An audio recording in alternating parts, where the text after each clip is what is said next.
오늘로써 우리 광야의 교회 창립 9주년을 맞이했습니다.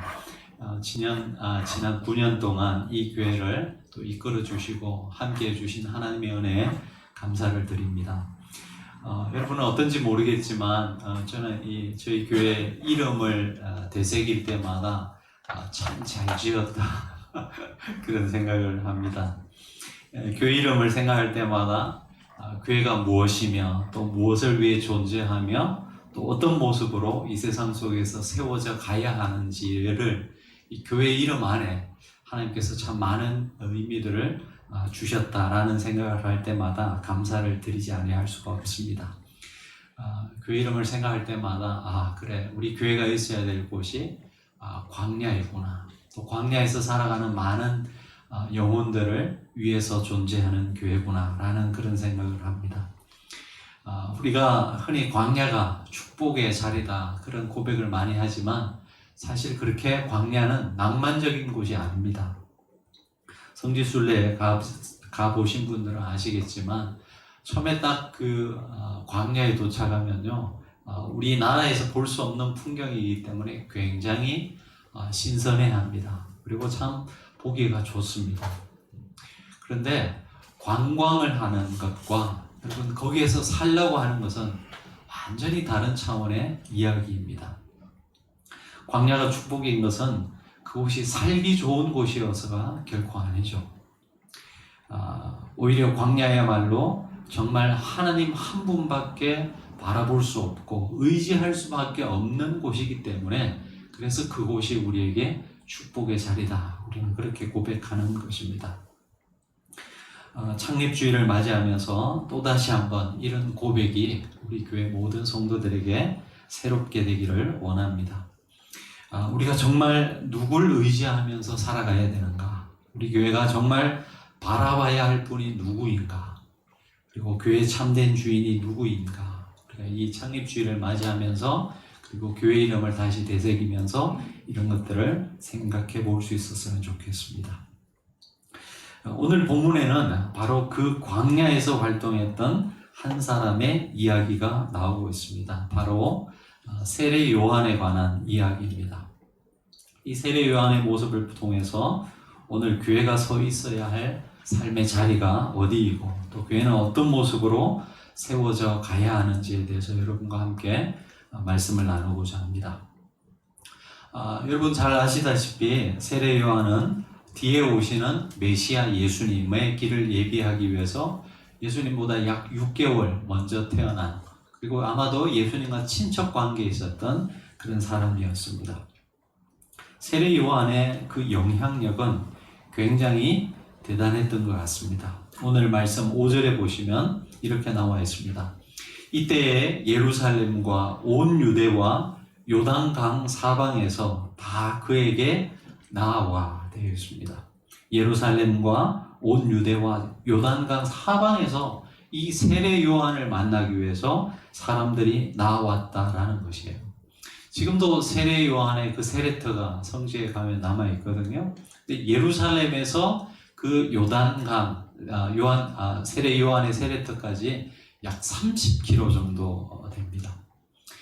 가령 예루살렘에 있는 사람이 그 요한을 만나기 위해서는 30km를 걸어가야 되는 거예요. 그리고 돌아오는 길까지 하면 여러분 60km를 걸어서 한 사람을 보기 위해서 간다. 요즘 아마 자동차 타고 가라 그래도 잘 안 갈 겁니다. 그렇죠? 약 3, 4일 걸리는 그 길을 걸어갔다가 오는 그 과정이 쉽겠습니까? 거리만 따져도 여러분 이 길은 결코 쉬운 길이 아닙니다. 근데 오늘 말씀을 보면요, 심지어 종교 지도자들, 예수님께서 가장 책망했던 사두개인과 바리새인들도 그 요한을 보기 위해서 왔다라는 것을 우리가 읽지는 않았지만 7절의 말씀에 보면 그렇게 기록되어 있습니다. 그리고 누가복음에 보면 많은 무리가 이 세례 요한에게 왔고 세리라든지 아니면 군인들도, 심지어 군인들도 이 세례 요한에게 와서 세례 요한의 말씀을 들었다라고 기록되어 있습니다. 그러면서 자신들의 죄를 자복하고 세례를 받았습니다. 그리고 더 놀라운 것은요, 심지어는 이 절대 권력을 가졌던 헤롯 왕도 이 세례 요한을 어떻게 자기 마음대로 할 수 없었던 것 같습니다. 이 헤롯은 굉장히 포악한 폭군이었습니다. 그리고 자신의 동생의 와이프, 그러니까 제수 씨를 취해서 자신의 아내로 삼게 됩니다. 이것을 이 세례 요한이 아주 대놓고 비판을 했었죠. 여러분 말씀드렸지만 헤롯은 원래 유대인이 아니고 에돔 사람입니다. 에돔 출신의 사람입니다. 그러니까 여러분 이 예루살렘에서 정치적 기반이 굉장히 약했던 그런 사람이죠. 그 헤롯 왕이 가지고 있었던 가장 약한 이 아킬레스건을 요한이 건드렸던 것입니다. 나중에 결국 이 헤롯에 의해서 죽게 되지 않습니까? 근데요, 그 본문의 말씀을 잘 살펴보면 헤롯도 자기가 죽이고 싶어서 죽였던 건 아니에요. 그리고 자기의 잘못을 알면서도 그렇게 말하는 이 요한이 미웠겠지만 그럼에도 불구하고 요한의 어떤 영적 권위를 어느 정도 인정했다라는 것을 복음서에서 우리가 볼 수 있습니다. 예수님께서 또 이런 요한을 향하여서 여자가 낳은 자 중에 가장 큰 자라 그렇게 말씀하셨죠. 여러분 이 정도 되면 저와 여러분에게 이런 의문이 들지 않겠나라는 생각을 해봅니다. 도대체 무엇이 요한으로 하여금 이런 영향력을 갖게 했을까라는 것입니다. 왜 사람들은 그 광야라는 척박한 땅에서 살고 있었던 이 요한에게로 몰려들었을까 하는 것입니다. 세례 요한의 가문이 어떤 뛰어난 가문이었습니까? 물론 세례 요한은 제사장 가문이었습니다. 근데 이 당시에 제사장 가문은 세례 요한 한 사람만 있었던 것이 아니고 수십, 수백 명, 수천 명의 사람들이 있었습니다. 세례 요한이 아주 인자하거나 아니면 도덕적으로 사람들에게 어떤 깊은 감명을 주었을까요? 아니요, 그렇지 않습니다. 여러분 이 세례 요한의 메시지를 보면요 거의 독설에 가까워요. 그렇게 막 인자하거나 사랑이 많은 그런 이미지가 결코 아니라는 것입니다. 돈이 많았습니까? 그렇지도 않죠. 아니면 화려한 언변으로 한번 그 메시지를 들으면 사람들의 마음을 확 휘어잡는 그런 능력이 있었습니까? 잘 모르겠어요. 오늘 여러분 복음서에 나오는 세례 요한의 그 설교 메시지를 한번 읽어보십시오. 그렇게 세련되거나 이런 메시지를 들었을 때 사람들이 확 마음이 쏠렸을까? 그런 의문이 오를 정도로 그렇게 화려한 메시지도 아니었습니다. 그리고 누가 들어도 부담스러운 특별히 회개에 관한 그런 설교를 굉장히 많이 했습니다. 그러면서 즉각적인 변화를 촉구하는 그래서 누가 들어도 부담스러운 그런 메시지였습니다. 오늘도 우리가 읽었지는 않았지만 구절의 말씀을 보면요, 이 유대인들에게 있어서 가장 중요한 이 유대인이라는 정체성, 혈통적 유대인이라는 이 정체성을 건드리고 있어요.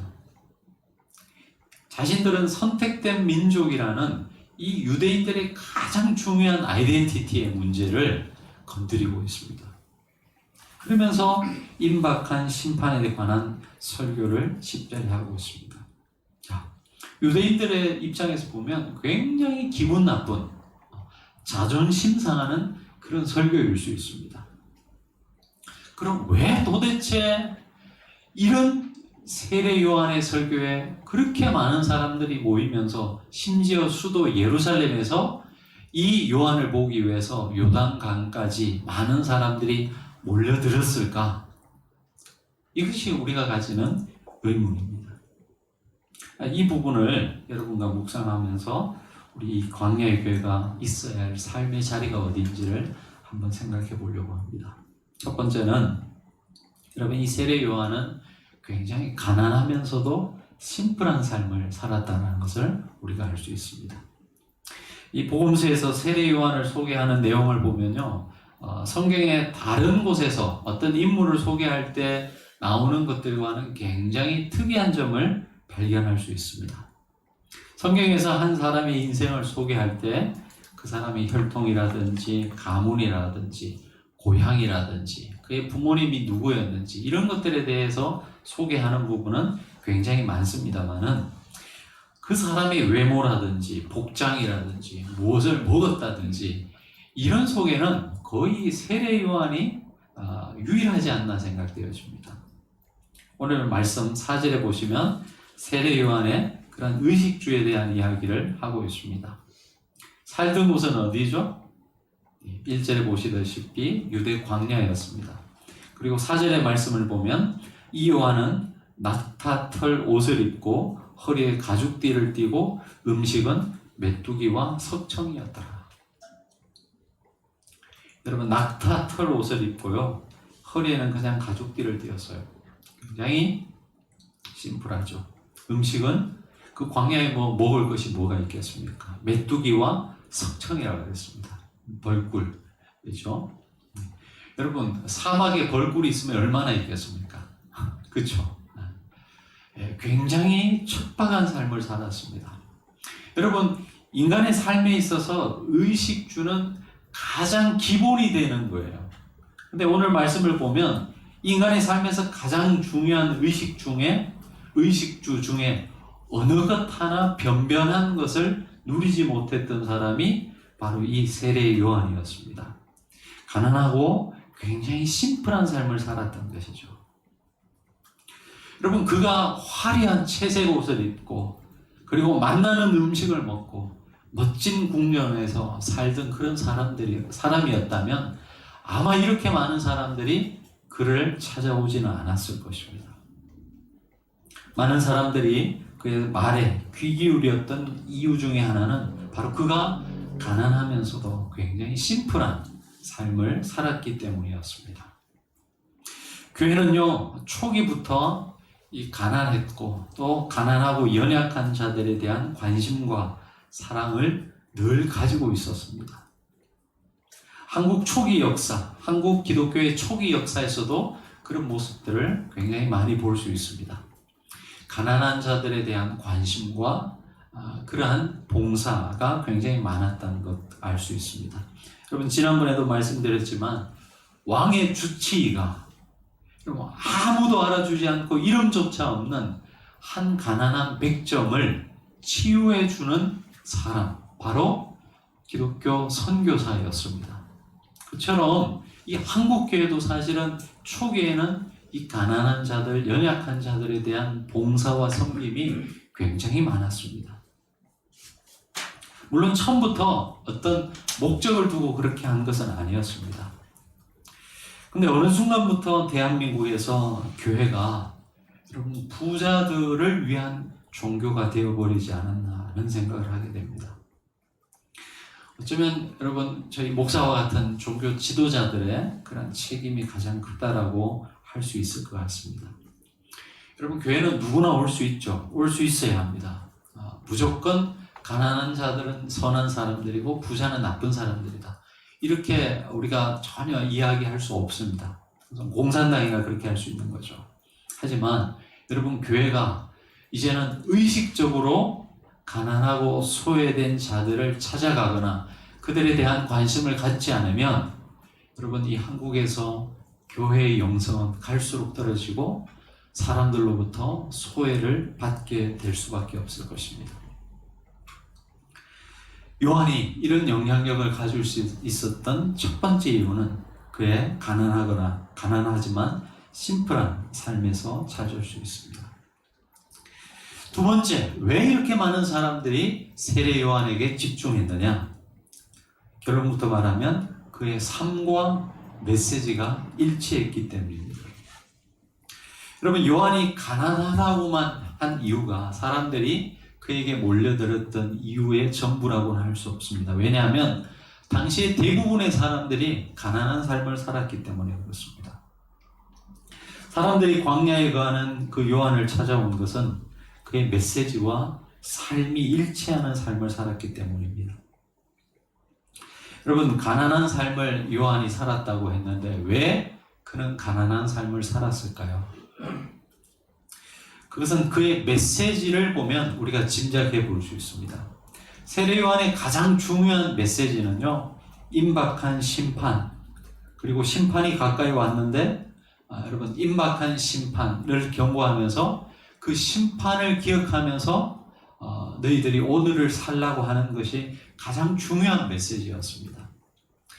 여러분, 하나님의 심판이 지금 임박해 있는데 우리에게 물질이 무슨 소용이 있고 어떤 세상의 화려함이 무슨 소용이 있겠습니까? 만약에 이런 임박한 심판을 이야기하면서도 세례 요한이 화려한 궁전에서 멋진 음식을 먹고 멋진 화려한 삶을 살았다면 아무도 그의 메시지에 귀 기울이지 않았을 것입니다. 여러분, 그의 삶의 메시지와 그의 삶이 일치하는 삶을 살았다는 것을 우리는 기억할 수 있습니다. 근데 우리 기독교는, 지금의 우리 한국 기독교의 모습은 그렇지 않은 모습이 굉장히 많다는 것이 안타까운 현실이죠.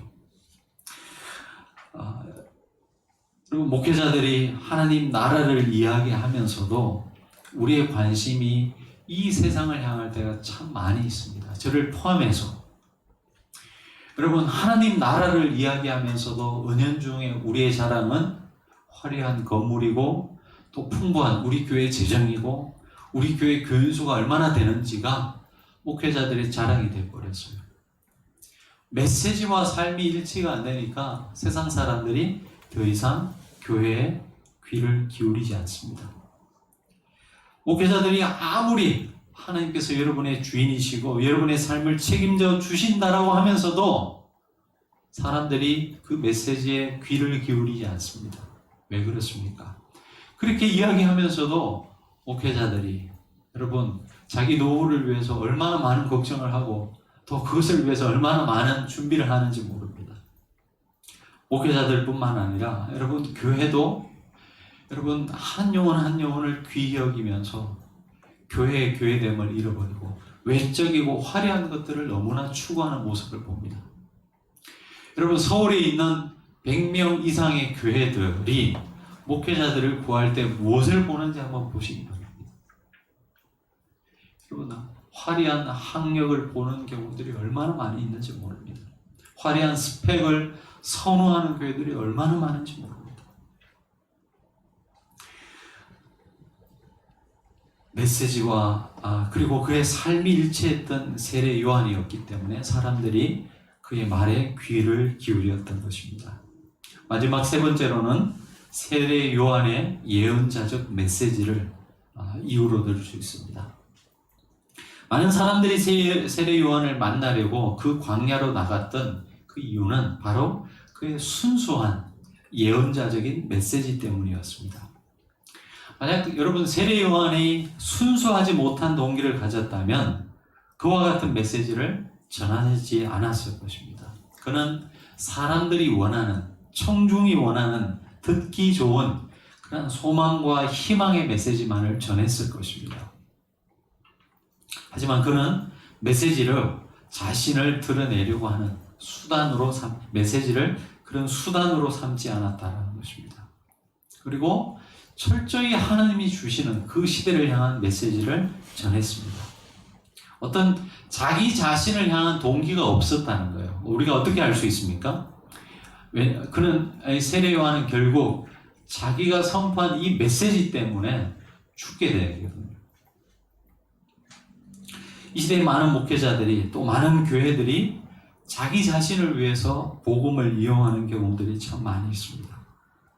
여러분, 하나님을 위한다는 거룩한 명분을 말하지만 사실은 거기에 목회자의 개인적인 어떤 명예심, 공명심, 그리고 교회들조차도 자기 교회를 드러내고 싶어하는 그런 마음들을 갖고 순수하지 못한 그런 동기로서 일할 때가 참 많이 있습니다. 교회가 어떤 구제를 행할 때 정말 그 사람들을 소중히 여기며 그 사람들을 위하는 마음으로 하는 경우도 많지만 많은 경우 이것을 통해서 우리 교회 교인이 좀 더 늘기를 바라는 마음으로 교회가 좀 수적으로 자라나기를 하라는 마음으로, 아니면 그 지역 사회에서 좋은 소문을 내기 위해서, 그것이 1차적인 그런 목표가 되는 경우도 참 많이 있습니다. 여러분, 세례 요한에게는 이런 예언자적 그 시대를 향한 하나님의 메시지를 가감없이 여러분 선포하는 그런 메시지가 있었습니다. 어떻게 그가 그럴 수 있었겠습니까? 그는 특별히 하나님 앞에서의 그 신전의식, 하나님 앞에서의 삶을 살았던 대표적인 인물이 바로 이 세례 요한이었습니다. 그리고 그에게 주신 메시아의 길을 예비하라는 이 사명의식이 그의 삶을 이런 삶으로 이끌었다는 것을 우리는 생각해 볼 수 있습니다. 이러한 이유들로 인하여서 수많은 사람들이 그 광야로 몰려들었던 것이죠. 여러분, 제가 이 설교 드리는 이유는 우리 교회도 이것을 추구함으로 많은 사람들이 몰려오는 교회가 되자, 이런 취지에서 말씀드리는 것 아닙니다. 여러분, 우리는 세례 요한의 이런 삶의 모습들을 따라 살아가야 합니다. 그리고 그 이후의 삶은 하나님께서 알아서 해결해 주실 것을 우리가 맡기고 나아갔으면 좋겠습니다. 말씀을 맺겠습니다. 여러분, 세례 요한의 모습을 보면서 오늘날 한국 교회의 모습이 저는 오그라뜨렸습니다. 더 이상 세상 사람들이 교회의 소리, 기독교인들의 소리에 귀 기울이지 않습니다. 여러분, 아마도 이 코로나 사태가 끝나면 그러한 모습은 더 심해질 것입니다. 베드로전서 3장 5절에 베드로 사도가 이렇게 이야기합니다. 너희 마음에 그리스도를 주로 삼아 거룩하게 하고 너희 속에 있는 소망에 관한 이유를 묻는 자들에게 대답할 것을 항상 준비하라 했습니다. 여러분, 세상 사람들 중에 우리 그리스도인들이 가지고 있는 소망이 무엇인지를 묻는 사람들에게 대답할 말을 항상 준비하라고 권면하고 있습니다. 근데 문제는, 이 시대를 살아가고 있는 우리가 가진 가장 큰 문제는 이제 더 이상 세상 사람들이 우리를 향해서 우리가 가진 소망에 대해서 묻지 않는다는 거예요. 이 거친 세상을 어떻게 그렇게 소망을 갖고 살아갑니까? 물어야지 우리가 대답할 수 있는데 세상 사람들이 더 이상 우리에게 묻지 않는다는 것입니다. 여러분, 이러한 시대를 살아가고 있는 저와 여러분, 오늘 이 세례 요한의 이야기가 우리에게 더 크게 느껴지는 것 같습니다. 왜 사람들이 그 보잘것없는 척박한 광야에서 살며 마치 광인처럼, 누가 설명해 주지 않으면 마치 광인과 같은 그런 행세를 하고 살았던 세례 요한에게 그렇게 많은 사람들이 몰려들었는가? 교회가 한번 생각해 봐야 할 문제라고 생각합니다. 특별히 창립 9주년을 맞이하면서 여러분, 우리 교회가 이 세례 요한의 모습을 보면서 우리가 어떤 모습으로 우리 교회를 만들어가고 이 교회가 어떤 모습으로 세워져 가야 하는지를 한번 심각하게 고민해 볼 수 있는 저와 여러분 다 될 수 있기를 주 이름으로 축원합니다. 기도하시겠습니다. 하나님 아버지, 우리는 참 어려운 시대를 살고 있습니다. 다른 어려움보다 하나님, 더 이상 세상 사람들이 우리가 가진 이 소망에 대해서 묻지 않는 그런 현실 속에 살아가고 있다는 것이 우리의 마음을 아프게 합니다. 누구의 책임인가요? 하나님, 바로 우리의 책임인 것을 고백합니다. 하나님 아버지, 세례 요한의 이 모습을 보면서 창립 9주년을 맞이하는 우리 교회가 어떤 모습으로 이 세상 속에 살아가야 하고 어떤 교회의 모습으로 이 땅 가운데 자리매김해 가야 할지를 고민할 수 있는 이 창립 9주년 시간이 될 수 있도록 도와주옵소서. 예수님 이름으로 감사하며 기도드립니다. 아멘.